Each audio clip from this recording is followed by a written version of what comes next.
is low in here, so I'm going to speak relatively loudly, maybe awkwardly loudly to start, until I know your attention is with me and with each one another.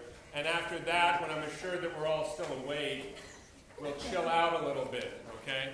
But we have to be a little bit rowdy at first to make sure that we're all together right now. Here's where we're going to go right now and over the course of the other 3 lectures, and then we'll get into talking about Luther specifically. We're looking at a Lutheran response to tyranny. That assumes that there are Lutherans. We have some here tonight, but it doesn't tell you a lot about what tyranny might be. So let me just talk briefly about that before we talk about Luther's first response in 1523. Tyrant, like the word dictator, was originally not a bad word. A dictator is somebody who would take over Rome's republic temporarily to benefit everyone else in a case of emergency.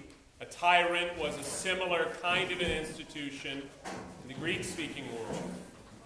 It could even be beneficial to have someone kind of take the reins. Something to notice about all the stuff that we'll discuss over this lecture and the other 3 is that we don't have someone taking the reins in a time of war or emergency.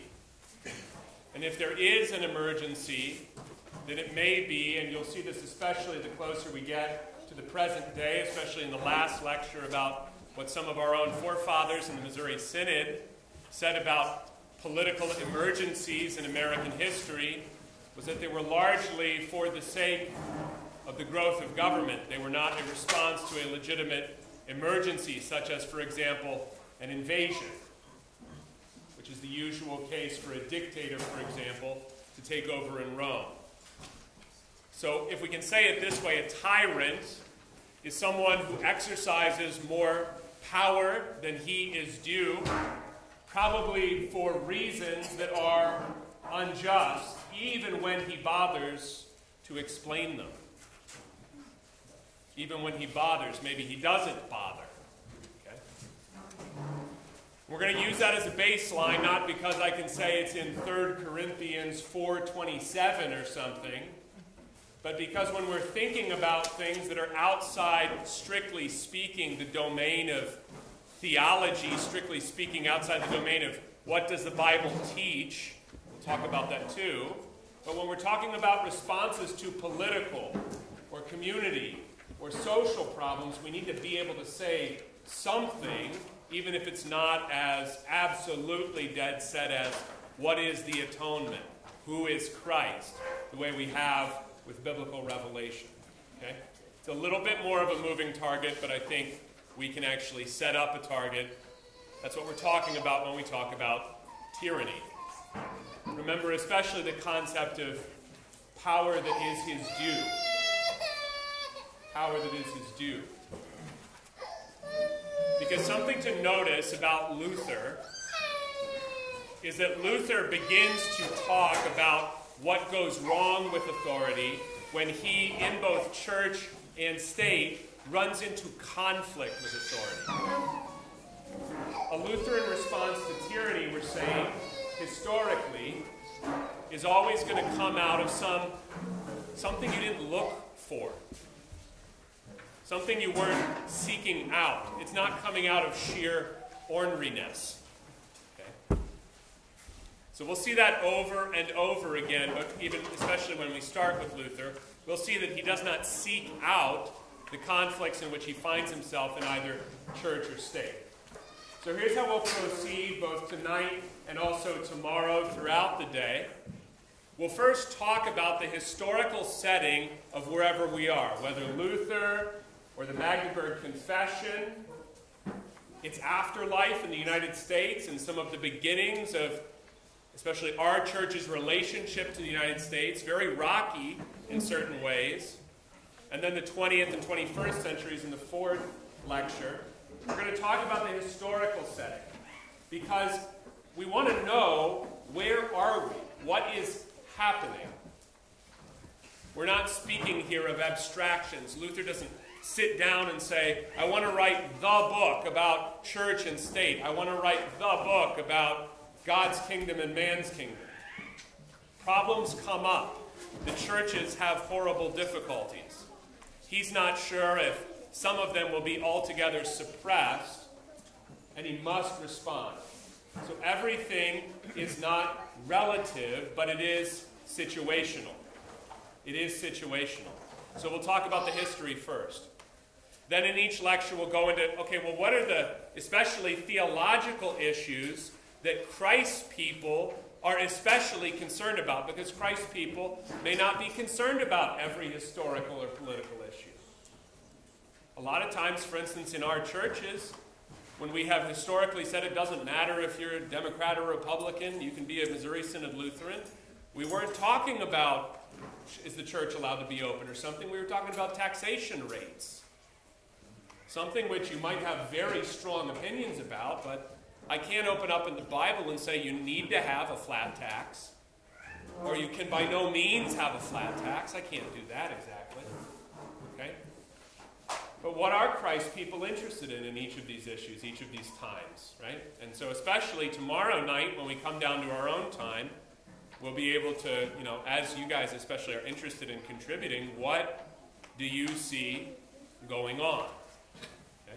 What is going on? What is theologically at stake for the church? So history, then theology, and then we hope, through a combination of your questions, but also some comments that I have on each of the situations, application, hopefully, to the present day, so that we can gain profit from history and not just learn facts. Okay? So that's where we're going to go in each lecture, history, theology, application. Let's start with history for tonight. What I'm largely interested in is an essay that Luther writes in, it comes out in 1523. He probably writes it around Christmas of 1522. So this is, when he writes it, a little more than 5 years after the 95 Theses. The reason I note that is to note that Luther didn't plan for any of this. He didn't go looking for all of this trouble. He may himself have been more willing to debate things than maybe your average monk, but he did not go looking for the trouble. The trouble was increasingly finding him. This is also a couple of years after Luther has to tell various authorities in church and state that he will not retract the things that he's publicly said. Why not? Why not let ecclesiastical and political authorities tell you what to say and what to do? So understand that when he writes this treatise called On Temporal Authority, and I only picked stuff to talk about this week. I'm not this nice to the students all the time, but I only pick stuff that's actually in English. So you can go find it, and I won't shame you like I do the students and say you need to learn other languages and why don't you know anything. So we're just doing English, okay? So On Temporal Authority is the English title. But this is years after he has already told both Pope and Emperor, under various circumstances, no, I won't do what you're telling me to do. I won't say what you're telling me to say, how you're telling me to say it. That's important to know. Both that he doesn't seek the conflict, but that when the conflict comes, his guide in the conflict is the Word of God, not the existence of an authority above him, necessarily telling him something. It's very important to remember. Because if you forget it, you will maybe fall into one of the ditches that have been dug much deeper so that more water can flow through them in the past 18 months in our churches, which is generally if someone who has a seal on the front of his podium tells you something, or even just announces that he thinks something should happen, that's what you have to do. So that's where we start. The specific instance here of this treatise that happens in 1522 are questions posed to Luther by his immediate let's say, political superior, the Elector of Saxony, about whether it could be legitimate to go against governmental authority above him. Here are the stakes. Somewhat like our own United States, the political setting for Luther's life is in a group of polities that have to cooperate inside what for them is called the Holy Roman Empire, for us is called, and obviously structured differently, the United States of America. But there's a lot of different rulers, there's a lot of different territories, they have different interests, different views. They have their equivalent, politically speaking, of Massachusetts and Wyoming and North Carolina and Arizona. His immediate person in command of the territory where he lives asks him the question, am I allowed to resist authority above me, which would generally be the emperor? Okay. There are other questions that he's going to answer. We can speculate that they were just kind of circulating, they're around as he speaks. Okay? So that's what he's doing, responding to this immediate situation. And the question is not abstract, because the question is directly about political action that should or should not be taken, responses to superiors that should or should not be sent. And it engages people's lives very deeply because someone could have to go to war because the prince decides that the emperor is wrong, or vice versa. So that's where we start historically. Luther's going to respond in three parts. The parts that we're most interested in are mainly the second and the third, but here's what's in the first part of what he says. He says government is divinely instituted. It is divinely instituted. It needs to be there. His major concern, which will come out a couple of years after this, when there is revolution in the Holy Roman Empire, largely over economic issues, starvation, which he sort of anticipates by saying, if you keep pushing the common people as far as you are, there will be consequences. He understands this is going to happen, but when it does happen, when the whole world is upended, Luther does not support simply overturning all the authority that is there. Okay? And this is going to affect a passage that I want to bring up in this context, and I'm sure it'll come up again. It's come up a lot among us recently. Romans chapter 13, the first 9 verses especially. When Luther thinks about Romans 13, he's not thinking about every order that comes down from on high from someone who is in a governmental position. He's thinking of Romans 13 as primarily about favoring the existence of government, carrying out the job divinely ordained, of punishing wickedness and rewarding goodness.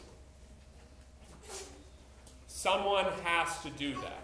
If no one does that, the world will be turned upside down. And that would be worse than anything. Remember that tomorrow morning when we talk about the Magdeburg Confession, heirs of Luther producing that, and why they will say, even if we do have an evil ruler, it is good under a certain set of circumstances just to put up with it, because the existence of no authority, no one to bear the sword, would be worse than an idiot bearing the sword, which is what we do have. Okay? So Romans 13 is going to be read both by Luther in 1523 and then by his successors as Paul's statement about why government exists as opposed to anarchy. Not an authorization for government to do whatever it wants. Before we do the second and third parts of this 1523 treatise, let me explain a little bit about how Luther thinks about not government abstractly, but the rulers as people. Two things that come up throughout this treatise. One is, it's very, very difficult, maybe even impossible, he speculates, for a good Christian to be a prince. He thinks about power the way the Bible often talks about money. It's not evil in itself, but people have a lot of trouble handling it without severe jeopardy to their souls. So he says it's very rare to find a prince who is a true Christian. Okay? And that comes up several times throughout. So that's one thing. The job itself, even as necessary as it may be, is a danger and a hindrance. And he says most of the time you find the prince addicted to his own pleasure. So he thinks his job is to accrue to himself all the stuff he can compel other people by some means to give him. Think about in the large catechism when he's talking about the fourth commandment, right? The one about, let's say, abstractly authority. Father and mother concretely, but then also, he says in the large catechism, fathers in the spirit, those would be the pastors, and fathers of state, those would be the rulers. And he says that instead of putting their faces on the coins, they should put a loaf of bread on the coins so that they remember what it is that their job is, which is that the people don't starve to death. Right? But what do they do instead? They put their faces on the coins so everyone has to look at them. Okay? So he has a certain understanding of what power does to people. The other thing that he says, and you yourself can judge whether you think Luther is, quote, keeping the eighth commandment or not. He says several places in this treatise alone, most of our rulers are insane. So, I mean, that's in the first paragraph, among other places. So his judgment is that the way things are going, from what he sees going on, the way things are going, they've gone mad. They've gone mad. So to move from sort of the historical observations into things that are more strictly speaking theological, and if you find on temporal authority, you'll find this largely in the second and third parts of the treatise. He divides them up this way, so that's why I'm doing it. Is that in addition to government being a divine institution, it has rule over one realm in which men live. Now, raise your hand if you've ever heard the phrase two kingdoms. Two kingdoms. The tricky thing about that phrase is that on its own, it's not in Luther. On its own, it's not in Luther. And the reason that that matters is that Luther doesn't think of the world as kind of divided, or people as divided, between when I pay my taxes, I'm in this kingdom, and when I give money in the church, I'm in this other kingdom, or maybe even in the church, I'm still in the tax-paying kingdom, but when I'm receiving Holy Communion, then I'm in the kingdom of the right hand. He uses realms, okay? And those realms are respectively ruled by the church on the one hand, governed by the Word of God, and government on the other hand, governed not necessarily by God's Word, but by what he calls reason. By reason. An example he gives of reason would be a ruler who asks for the wisdom that Solomon had, because even once you have all the laws written out, and if you've ever changed your church's bylaws, or your homeowners association laws, or whatever it is that you get involved in, you realize you can't write enough laws to handle everything. So he says, even if you have very good laws on the books and they're all written out, not only do they have to be enforced, but also the ruler needs to understand, needs to have the wisdom to rule even when the law does not cover precisely what should be done. He is not an automaton. So in the same way that the pastor has to be learned in the Word of God so he can apply it rightly, not generically, but apply it to God's people whom he knows. In the same way, the ruler needs to have reason, which will allow him to exercise wisdom so that justice is done, even where the law is unclear or does not handle. I've never been invaded by this country before. What should I do? Okay. So these are two different realms, and the reason that they exist distinctly is because they have two different goals. This is really going to come into what he sees the government as overstepping. They have two different goals. The goal of the realm of the church, oriented chiefly by the gospel of Christ, is the salvation of men's eternal souls. And through the salvation of their souls also, you can understand in the resurrection, the salvation of their bodies as well. Eternally, eternal goods. Right?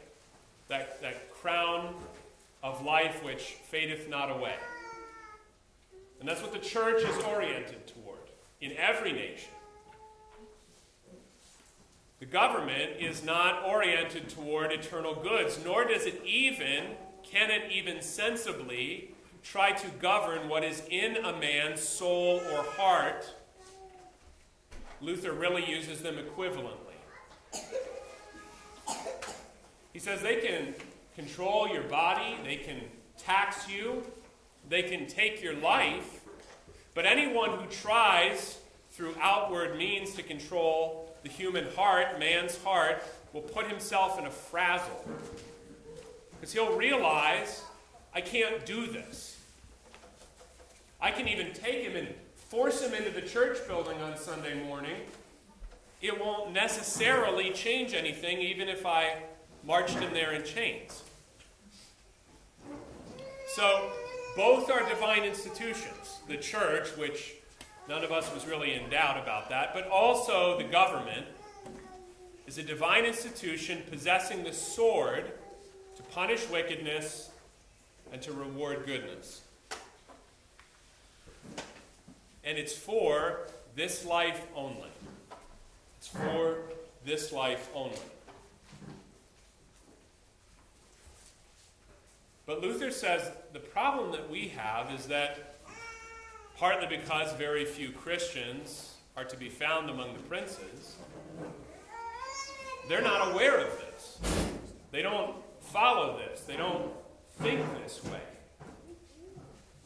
They think that what is owed to them, especially by those whom they rule, is absolute obedience in everything that they may say. It's notable to think that even in that time, with a strict system of social hierarchy and ultimately at the top, monarchy, that the rulers did not have sentimental convictions about how much they owed to the little guys, and they loved them and they wanted to take care of them. They didn't think much of them, and Luther says it over and over again. They think very little of the welfare of the common people. What they do want to do is to try to control things they really cannot. This is a note to think of, especially once we talk about some specifically American situations tomorrow, is that Luther really does push toward an idea of what we would call at least distinction of church and state, if not their separation. So he never says, let's not support the pastors through taxes. He never says, let's disestablish the church. But if you read him, you are a little confused as to why the state, what business it really does have in the church's life. It's a little unclear what the justification for that might be from Luther, because he understands them as just oriented so differently. And precisely because the prince can't fix what's in your head or what's in your heart, why would he try? But he doesn't really push those consequences home, partly because the historical problem isn't that they're trying to disestablish the church or establish a state church, perhaps. The historical problem is that the prince wants to rule over especially what people think. And Luther says, just to start with, this is impossible. This is impossible. By way of application, before I get to the last, let's say, 15 minutes, I'll just do a little bit of application here.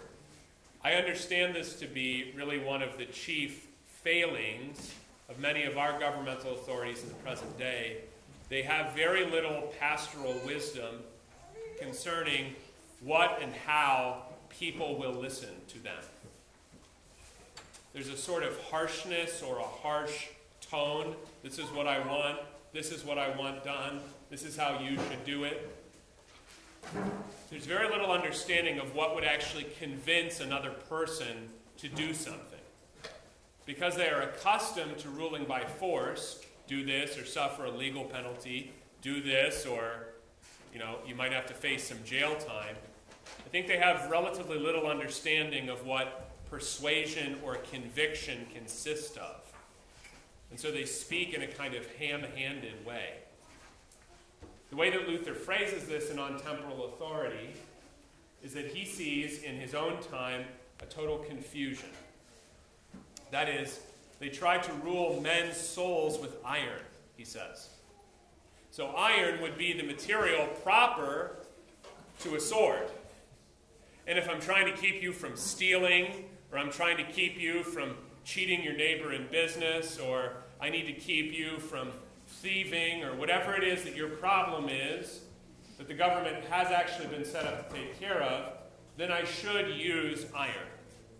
Luther has no qualms and even talks somewhat facetiously about things like the death penalty. Like, if a good Christian sees there aren't enough hangmen in the state, he should march right down to the jail and volunteer to learn how to be a hangman so that justice can be done. So Luther is fine with government coming down hard on wickedness. Okay? That would be rule by iron. But he says our princes are not really doing that. They try to rule men's souls by iron. That is, in some places, if not enough people are going along, the prince thinks you should be Catholic, and there are too many what are called evangelicals, what will eventually be called Lutherans, then they compel by iron the evangelicals to turn into Catholics or papists. Conversely, if the prince is an evangelical and there's a remnant village of papists or Catholics somewhere, he tries to compel them by iron to become evangelicals or Lutherans. He says it just won't work. You cannot deal with souls in that way. But conversely, and I think we will find this rather familiar, he says, instead of doing what God has ordained them to do, which is to control outward things by force, they try to control inward things by force or by iron, and they try to control outward things by the letter.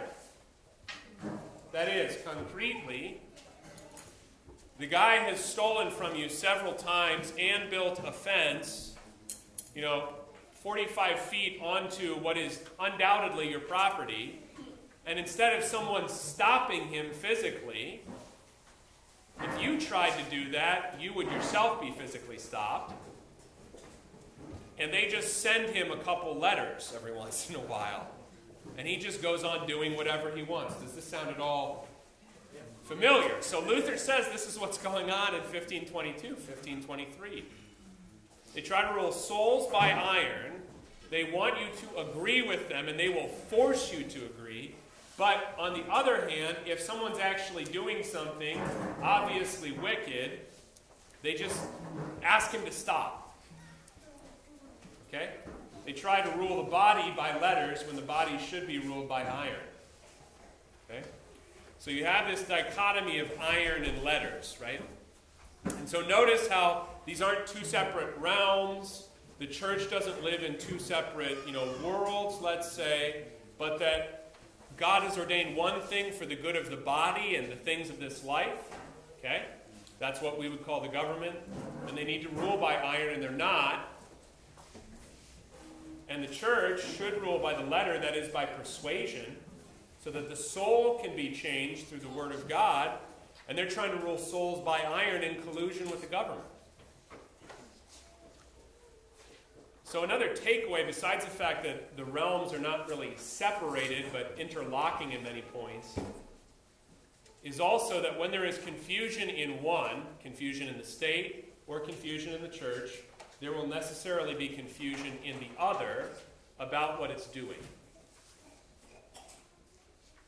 So if the church doesn't know how it's supposed to get people to come, by persuasion, by the letter, then the state will also be confused if it knows anything about or has anything to do with the church. If the state thinks that it really is more like a church and needs to spend all its time convincing you. Now, I pumped gas twice today on my way down here, and I had the exact same ad at both. I hate ads at gas pumps. I just despise them. Yeah. But the ad was it was telling me to get my children vaccinated. It was paid for by the federal government. So the government really wants me to really wants to persuade me of things. I would just rather that it didn't tax me such vastly different amounts in different, but that's up to the states, right? But, the roads in Tennessee were horrible, and nobody sent me an ad about that. Nobody said, if you realize that the roads in Tennessee were horrible, here's who you talk to. Okay, but it wants to persuade me of certain things, especially about, in this case, my family life, right? So the government is not supposed to be, according to Luther, in the business of persuasion. It's in the business of rule and of the execution of law. Now, I will say this, and this is important to remember because it's something that our forefathers in the Missouri Synod will also maintain. Luther doesn't really care about the structure of the government.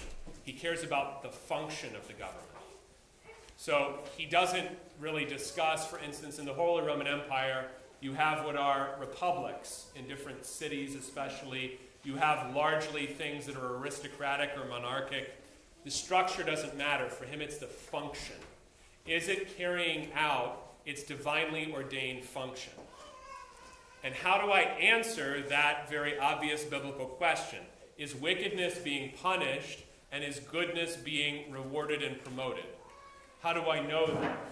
Well, I don't just stop by saying, okay, that's what's in Romans 13. So what you get, and I didn't put this in the section on history, I put this in theology for a reason. For him, recounting current events accurately is part of theology because it enables me to assess, is the government carrying out what God has set it up to do? So he'll put in there, people are being cheated. You can't go anywhere on the roads without being robbed. These are all current things he's saying this is going on. So that for him is not just kind of hand wave away, oh, that's the news. The news is depressing. Now, to be clear, Luther's also not getting inundated with news the way we do. I mean, I can't even pump gas without somebody telling me something, right? But the things that he is aware are going on are part of how he evaluates human beings in authority. Okay? I know that this is happening. I know that, for instance, it's not going well with the poor in our land. This will not end well because the one who crushes the poor will himself be overturned. So this is what Luther does, and you can see this all over. This isn't just in this treatise I'm talking about tonight. He'll take especially things that you would find, and this is no surprise based on what he did for a living, things you will find in the Old Testament, especially the prophets, and map those things onto current conditions. So, if I find oppression of the poor being a common sign of corrupt government in the Old Testament prophets, if I know it's going on, right? This summer we drove around quite a bit as a family. We went through Portland, Oregon, and what did we see everywhere in Portland, Oregon? Homelessness. Absolutely. It's all the kids remembered about Portland, Oregon. It's all there because it's all they saw, practically. If I know that it's happening and it's condemned in the Bible, then I don't need to, as it were, provide a Bible verse. I see the symptom happening in real life, and I say, this is wickedness. This is wickedness. Now, here's something else, and this ties into another treatise that if you're really interested in, I'm not going to talk too much about tonight, but it's on war against the Turk, separate essay, right, that Luther writes, considering one of the manifold times in which they thought maybe the Turks would come up from southeastern Europe and sweep all before them, right? Just one of many times. And Luther considers, why would this happen to us? Why would God let his Christians be overturned by those who are, in his opinion, and you get something like this in the Augsburg Confession as well, they look at Muslims as kind of heretical Christians. Like they're off. They have a lot of the same stories, some of the same names. They're off, right? Why would God let heretics overtake his people? And Luther's answer is a very Old Testament answer. Because of his people's sin. They are not being overturned by heretics or madmen because God is being capricious. I look at the Old Testament, I see his people, and when Luther looks at the Old Testament, whom does he see? He sees Christians. So he looks at the entire Bible as a story about the church. So if I see this happening to the church in the Old Testament, and then I see a lot of the same things happening right now, what does that tell me? These two situations are the same. So he's not shy about, let's say, applying the Bible to present-day conditions, but he doesn't have to say something like something that's very common have you ever seen a sign? You live in the South, I'm sure you've seen some sign like this. 2 Chronicles 7:14. What does that say? If my people who are called by my name will relent, I will heal their land. I will turn and heal their land. That's right. Yeah. And what is that sign usually talking about when it's put up outside churches in the United States? It's usually talking about my people are the U.S. See, Luther, even in a place with an established church where presumably everyone except the very small number of Jews are baptized, does not think that God is dealing with his nation solely because of the nation, the political entity, the prince. He believes it's because the church is corrupt. Okay? So here's something else to keep in mind. Luther sees if church and state are mutually confused, then their destinies are also entwined with each other. The well-being of the church, the reformation of the church, in our terms, when we think about Luther, the reformation of the church will lead to blessing and betterment in the state. They're not the same thing. Luther actually, throughout On Temporal Authority, talks as if very few people he meets every day are actually Christians. Practically everybody's baptized. Practically everybody belongs to a parish by name. He doesn't think there really are that many Christians running around. Okay?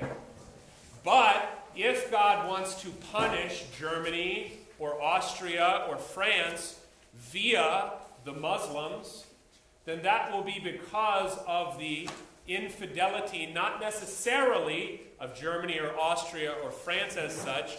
It will be because of the problems especially among the Christians. Okay. This is another instance where Luther sounds a lot like the way that we sound comes very naturally to us. I don't run around assuming people are Christians.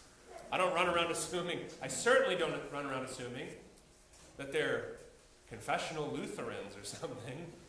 You know, so I kind of shyly, well, what kind of pastor are you? Well, Lutheran. Have you ever heard of a Lutheran? You know what that is? Well, is that like Mormon? Well, no. Right? Okay. So, if church and state get messed up at the same time, then their writing or their Reformation would also be intertwined things. Okay? So let's do a little bit more of application, and a lot of these things, it is structured this way. A lot of these things will come back because the application, especially for the princes of the empire, of Luther's principles will really not happen until closer to the end of Luther's life, and especially after his death, when the evangelical princes will be overturned, and gradually the Lutheran churches are capitulating or being militarily crushed, and that's what will produce the confession we'll start with tomorrow morning, the Magdeburg Confession. So then they'll have to figure out, well, when he says that it is legitimate to disobey an authority who is overstepping what God has set him up to do, and or when the authority isn't even doing what God has set him up to do. Let's say the authority is punishing goodness and rewarding wickedness. The actual application of these things will have to remain largely for after Luther's life, because in his own life, he is largely protected by a benevolent authority for which he's thankful. That's why he is not taken into custody as an outlaw, as he was declared prior to this treatise being written. So that application of that central point we'll kind of have to save for tomorrow, but let's do a little bit tonight. I think one thing to consider is the evaluation of character, right? The New Testament provides you in 1 Timothy 3 and Titus chapter 1 for ways of evaluating the character who is the pastor. And that's really important. The orthodoxy is actually presumed. Sound doctrine is all over both those letters. When you're evaluating the specific man, it's not enough that he be orthodox. What kind of a man is he to carry out the office? Similarly, you'll see Luther evaluating the character of the ruler. Not in this case his own specific ruler, who seems to be a good man, is asking pious questions. He's not bringing that into question, but he will say, a lot of these guys are crazy. They're nuts. They're in it for their own self-aggrandizement. That's why we suffer so much from them. It's not just that legally this is wrong or that is wrong, but that the men who carry out the government are themselves evil, or, more often in this treatise, insane. They're mad. So the evaluation of character is something that you'll see happening over and over again. And you can find that in the Old Testament prophets. Why are you so greedy? Why do you set your foot to do on my Sabbath what is not my delight? Right? Why do you oppose yourself to God's ways and pursue your own? What is wrong with your character? You can see here how, if that is one of the primary things he's evaluating, why the reformation of the church and the proclamation of the gospel would be urgent. Because these realms are distinct, but they're related to each other. So maybe if I had more people understood what made for real character, the nation would actually be functioning better than it is. Evaluation of character. In addition to that, confusion never stays in one place. So let's say that lies are prevalent in one aspect of your life, your workplace, your government, your church, right? Who knows, right? If lies are prevalent there, they're probably going to leak into other places. This is an application of this idea that the realms, distinct as they are, government and church, are yet intertwined. So if lies are prevalent somewhere, they're going to leak into other aspects of life. They're going to come to have something to do, and then lies will spread very easily, right? Think about the way that corruption is talked about, especially in the New Testament, as leaven. I don't know how it got everywhere, but suddenly the whole thing was a lot bigger than it used to be. That plays into an application Luther doesn't really have to worry about, but I think is absolutely essential for our purposes. And that is the role of something he didn't really have, which is media. So he doesn't really have something that comes between your personal observation and knowledge of people and situations, such as you get from knowing the people where you live and the people in your HOA or your town or on the school board or whatever. And so it's relatively uncomplicated in his time to see what is wrong in a case about which you could do something. For us, we're constantly seeing things that are wrong about which we can do very little, but also, like those ads I was getting on every gas pump I looked at today, I'm also constantly being told what I should think or what I should be aware of. And the application in a polity like ours is much larger than in Luther's polity, because if I am a peasant, or even if I'm Luther, and people do listen to me and read the stuff that I write, there's still only a certain amount that I can know in a timely fashion, and there's only a certain amount that anyone's going to listen to me. I'm constantly being told things in a very untimely, urgent fashion, and I can't do anything about them. But in our polity, I am actually expected to do something about some of them. But since I am inundated with opinion and reporting, I'm not sure what to do about any of them. For example, what should I do about the state of the roads in Tennessee? What can I do? I saw it with my own eyes. My vehicle felt it. What should I do?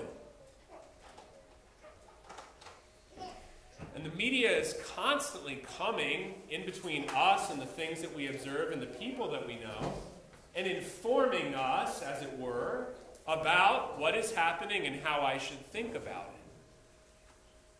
For instance, in January of 2020, if you were following the right kind of media, especially foreign media, you were getting videos of people collapsing on the street throughout China due to a mysterious respiratory illness, at that time called SARS-2. Does anyone remember the first SARS? There wasn't really a vaccine for that one. That was a while ago. But SARS-2. Okay? Now, most people in the United States were not aware of that. It would, within 2 months, come to affect everyone's life all of the time.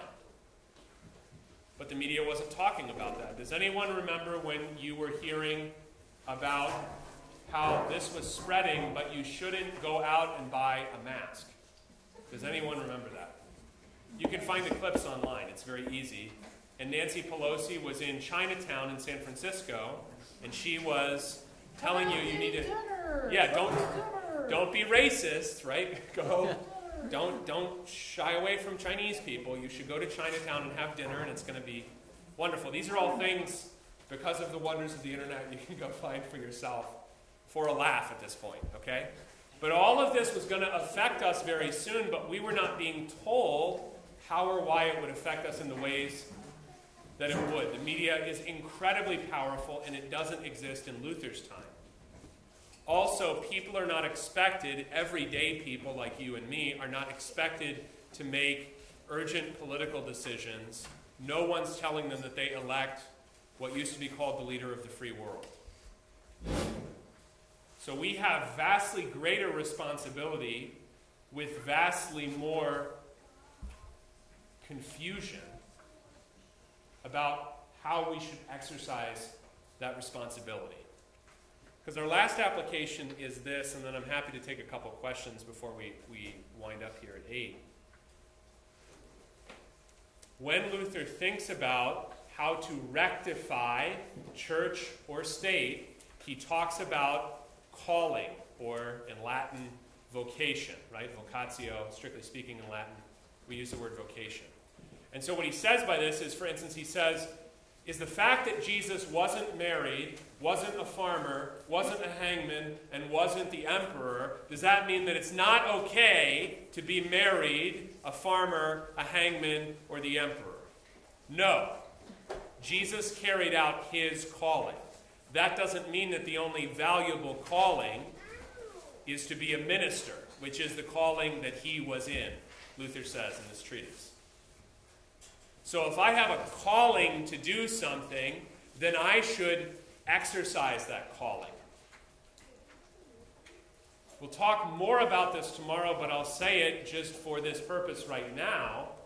If you are a citizen of the United States, you have a specific calling to judge not only the people in government, not only to make decisions about government through election and public debate, but also to judge things according to the Constitution. That is your calling as an American citizen. It wasn't Luther's. Luther didn't have to say, what is this piece of paper from 3 centuries ago that everyone is still swearing to uphold and defend, and are they actually doing it? But whether or not you like it, that is part of your calling as an American. So this is something to keep in mind, especially as we get closer to American history in the last 2 lectures, because I think forsaking that calling and thinking that your job as somebody who isn't the president or the governor or the county public health official, that you just get to abdicate your calling is part of the difficulty that we're in. You have a responsibility to exercise your calling, whether as a father or a farmer or a mother or a hangman or an American citizen. So vocation is absolutely essential to how church and state are supposed to function, and it has to be carried out. So we'll stop there for right now. Do you guys have questions? We have just a few minutes before 8. Yes, sir? You can take another 10, 15 minutes if you want. You sure? Late start. Yeah. Okay. Yeah. All right. Since I open it, we'll take questions before I say anything else, if you're just chomping at the bit. See if there's anything. Yes, ma'am? I think the one word we can apply to our situation today is complacency. The church has largely stayed out of civic affairs. Yeah. Okay, so complacency and the church staying out of civic affairs. 2 things on that. One, you can see Luther doesn't hesitate to talk about affairs of state and to evaluate them biblically. Okay? He doesn't hesitate. He does it all the time.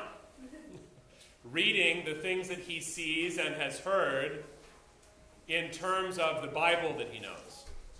Okay? So he's not saying you have to set up your government according to the Bible or God's going to curse you, because how do I actually know what to do in the government? I use reason.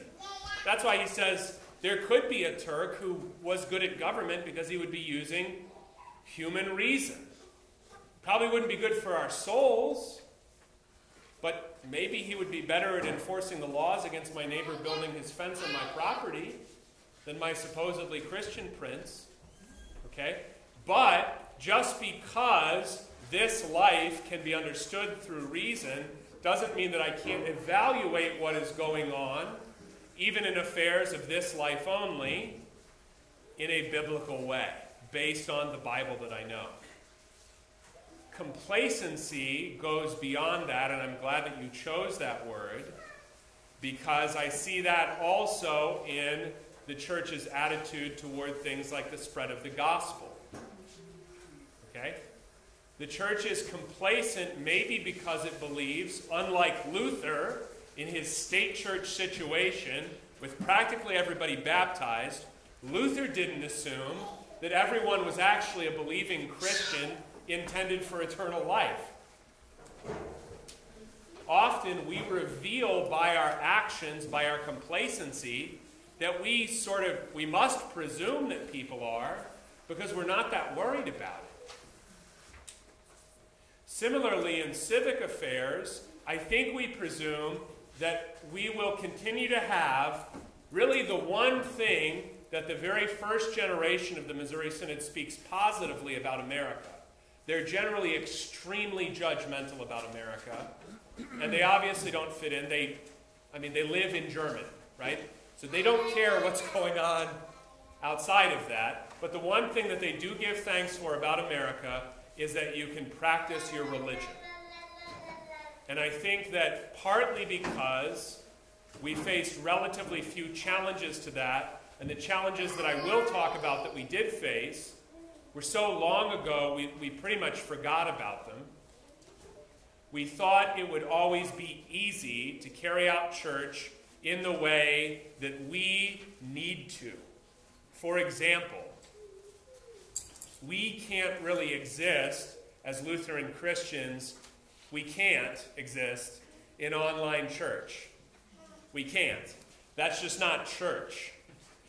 Jesus Christ is physically present in our churches. He's not physically present in what Al Gore called the tubes of the internet, right? So we can't do church online. I have heard of Lutheran churches trying to do that, trying even to plant church online. Can't be done. So we're very interested in things that are going to prevent us from having church. But I think that we were not accustomed to people objecting to our having church. So this is definitely something we can talk about tonight and tomorrow, but we were complacent. We thought that things would kind of work out for us the way that they generally have. I think you're right about that. Yeah. I think it's fascinating that Luther, in his time and place, is not complacent. He's worried that if you get the wrong prince, he's going to wipe out the faith that Luther is proclaiming, and that is a fairly precarious thing because most people don't believe in that biblical faith. Most people don't believe hardly anything at all. I love that. And they don't even have Sunday morning soccer to compete with, right? Because soccer doesn't exist yet. But Luther's presuming, people don't believe a whole lot of anything. It's really kind of remarkable. Yeah. I had another hand maybe. Yes, sir. Is it entirely fair to characterize our churches today as complacent if they get involved in civic affairs when that same government holds that sword over us and says, we'll take your tax-exempt status from you? Yeah, I think part of I think complacent is part of it. Part of it, too, is fear. And a certain understanding, specifically in that case, of the Johnson Amendment, and an interpretation in American tax law. So now we're way down a rabbit hole.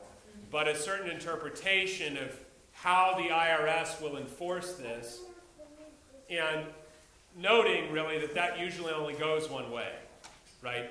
Because, Kamala Harris just sent a video to generally black Baptist churches in the state of Virginia in favor of Terry McAuliffe in their upcoming gubernatorial election. The vice president did that, and that's not going to harm them. The IRS isn't going to come after them, right? So there is a combination of complacency and probably other things too, but complacency and fear. We are worried about what will happen to us if we do oppose, and there's a sense in which, sure, that's not what we want out of Christians, but it is understandable, we can say, because we're also unacquainted with these circumstances.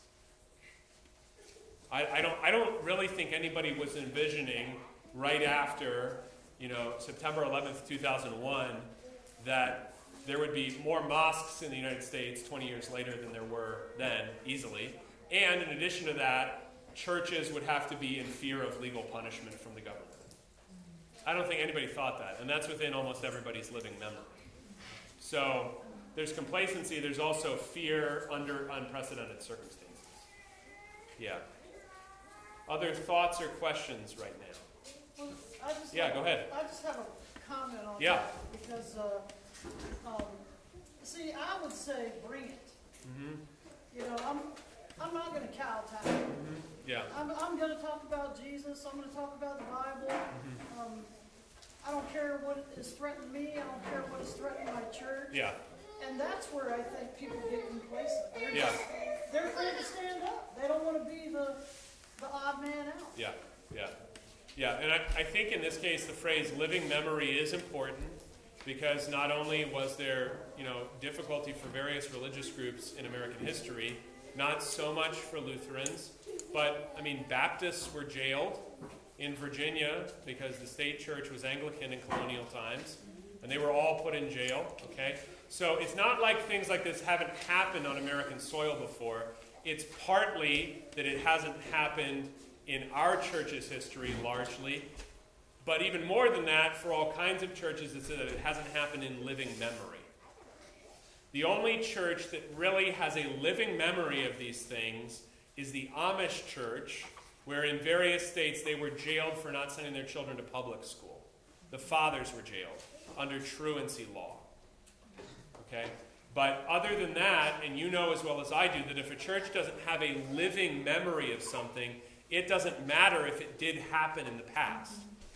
Right? This is the pastor, we've always done it this way thing, and you understand that that means the 11 years that I've been here, pastor. It doesn't mean always, right? It's living memory. Living memory is what's really important. And we don't have a living memory of having that attitude and taking the consequences for it, by and large. Okay. Other thoughts right now? Questions right now? All right. Let's just do a couple more things since we have just a little more time. Okay? One of those is that the spiritual problem here, if I can apply it this way, that Luther recognizes, especially in the government, is people's inability to know their own limits. Okay? To understand, I mentioned earlier, the limits that other people have, that is, how much will the poor put up with? Or how do you actually convince someone of your position? Well, putting him in jail probably actually doesn't work, unless perhaps you also torture him. Okay? Not understanding other people's limits because they do not know their own limits. They don't know why God put them in government, so they don't know what it is that they're not supposed to do. Okay? So they behave sort of like a child who has never had to limit his own eating of dessert before, and suddenly he's alone in the kitchen, and there is half of the birthday cake left over, and apparently nobody looking, and he's just going to go for it. He doesn't know what it's going to do to him. He doesn't know that there are going to be consequences. He doesn't know that other people are going to be angry. He doesn't understand limits. This is something that I think both constitutionally, but also evaluating people's character is very evident from how we are now often spoken to by government officials, how we are often dealt with, how people are handled, what they are thrown in jail for, okay? How they are often banned from entire platforms that function something like public utilities, but are not understood to be public utilities, so they can take them away from you, even if that means that your livelihood goes along with your YouTube account, whatever it was, okay? And the reason that that happens, I think, right, so this is me, not Luther speaking, I think it is because we have plenty of people in power, either at those Silicon Valley companies or in government or wherever, who do not understand their own limits. They have little sense of themselves as limited human beings. This is why, non-coincidentally, Silicon Valley, which also will summarily ban you without explanation for a variety of infractions, is also the best place to learn about how to survive your own death, transhumanism. Because it is a place that is cultivating the idea that human beings have no limits. Biblically, everybody's got all kinds of limits. I can't turn into a woman. If you're a woman, you can't turn into a man. You see where this is going. It's not coincidental that we also have the extinction of limits in other realms of life right now. They're trying to get rid of human-created limits. There are males and females, and that's it. Government is supposed to do these things, fix the roads, etc., but that's it. The church decides how and when it worships. It decides, and that's it. The church doesn't have to tell the government what to do. It should figure that out from reason, and that's it. One day I'm going to die, and that's going to be it.